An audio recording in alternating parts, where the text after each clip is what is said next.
According to the World Health Organization, over 800,000 people die from suicide annually. This just means that for every 40 seconds, someone somewhere is dying from suicide. My father died at the age of 46, and my mom was pregnant with the 9th child, and she was just 37. So of course, they had to distribute us to family members. So one night, as I slept, I felt a hand moved to my breast. The hand started playing with my nipple, and that hand moved from my nipple to my vagina. And that was how the abuse started. The first day it happened, I was in shock because my parents were Christians and sex was never mentioned in our house. Everywhere was dark, so I didn't know who was doing that to me. Now, every night, somebody comes, raises up my dress, ravages my body, and I don't know who this person is. And it continued like that for some time until one day, someone said to me, "If you ever tell anybody what is going on in this house, I will kill you." It was that day I was able to put a face to that monster. And sadly, it turned out to be my uncle, my favorite uncle. So I just couldn't wrap my head around it. Somebody I call father is the one who defiled me. Now, in the Christian faith, incest is a sin. So the fact that I knew that that thing was a sin, the guilt almost killed me. I felt that I'd offended God for him to allow this to happen to me. So shame, guilt were the first things that happened to me. Of course, I lost every sense of self-worth, no self-esteem. From this very intelligent girl, I became a very timid child. I became very withdrawn. I didn't want to associate with people again. I never knew that I could confide in a trusted adult. We have more, like I say, we have more information now. 20 years ago, nobody was talking about sexual abuse and how you should run to an adult, how you should scream, how you should talk until somebody believes you.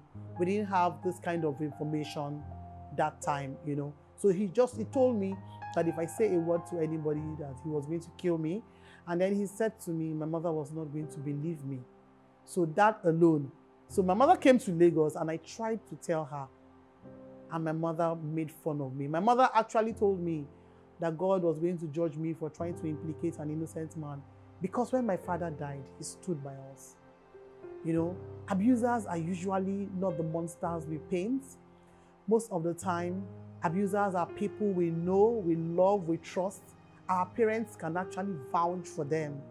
They are people, trusted people in the society that even you, sometimes you are doubting yourself that it's not possible that this person that I love and trust will want to hurt me like this. But you see, most of the time, they are the ones.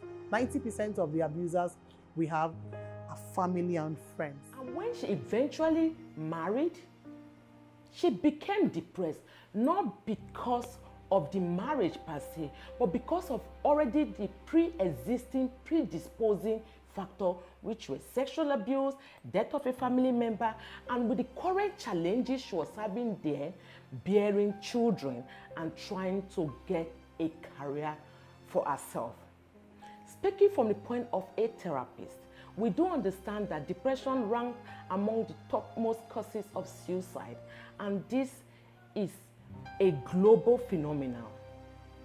I want to encourage each and every one of us out there that mental health is as important as our physical health, and we need to prioritize this very importantly. We need to build a culture of compassion and be more empathic and listen to people not judgmentally, so that we can have them to come to us free from judgment, free from criticism, and create that safe space that they can discuss freely with us. The journey to wellness can take a lifetime. It has taken me well over 25 years for me to be able to sit down here boldly and talk to you about it. Now, I have been admitted in the psychiatric hospital before. I have checked myself into a mental health facility before. I've gone through a lot, severe depression that led to suicidal ideations, and I tried to pull through with suicide twice. Even as a married woman, I left my family and I tried to kill myself. And you would ask me that, why are you angry? I am angry because a lot of the times, nobody thinks about what the abused is going through. We want to protect the identity of the abuser or the perpetrator. And that is the reason, sadly, that we will still have more cases. Health, they say, is wealth, but we do understand that there's no health without mental health. Let's understand this very importantly, that when we have a society that is not only physically healthy but also mentally healthy, we'll begin to start seeing healthier, wealthier, and of course, happier populace in that society. One of the things sexual abuse does when you haven't healed is, as a mother, because you are still battling your own inner demons, you're not emotionally present for your children. I was not emotionally present for my children when they were just growing up. So one of the reasons why you need to get help and heal fast is because you're not the only one that will suffer it. The whole family will suffer it. Your children should have access to you. But as a mother, if you are not healed, how can you bring up well-rounded children? A person who is sick cannot take care of another person.